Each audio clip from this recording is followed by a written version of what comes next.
Hebrews chapter 11, part 2. By faith Isaac blessed Jacob and Esau in regard to their future. By faith Jacob, when he was dying, blessed each of Joseph's sons, and worshipped as he leaned on the top of his staff. By faith Joseph, when his end was near, spoke about the exodus of the Israelites from Egypt and gave instructions concerning the burial of his bones. By faith Moses' parents hid him for 3 months after he was born, because they saw he was no ordinary child, and they were not afraid of the king's edict.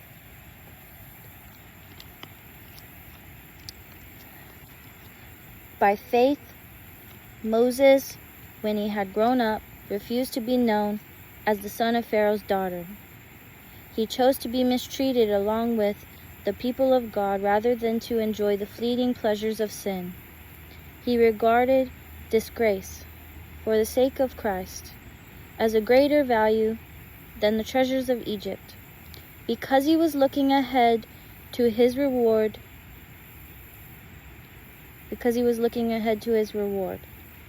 By faith he left Egypt, not fearing the king's anger.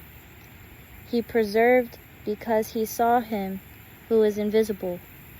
By faith he kept the Passover and the application of blood, so that the destroyer of the firstborn would not touch the firstborn of Israel.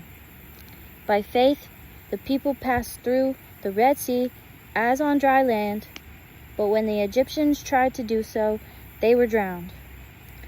By faith the walls of Jericho fell after the army had marched around them for 7 days.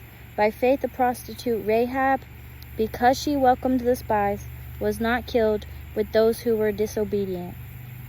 And what more shall I say? I do not have time to tell about Gideon, Barak, Samson, and Jephthah,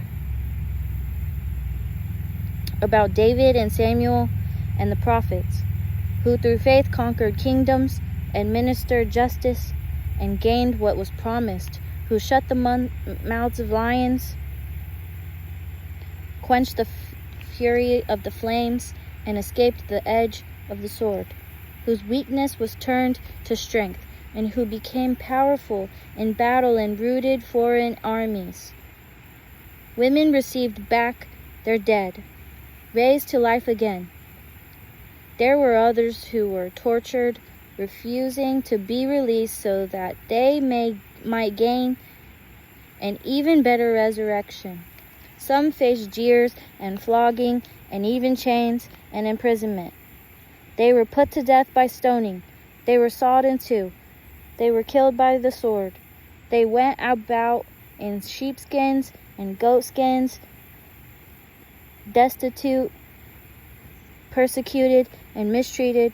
The world was not worthy of them. They wandered in deserts and mountains, living in caves and in holes in the ground.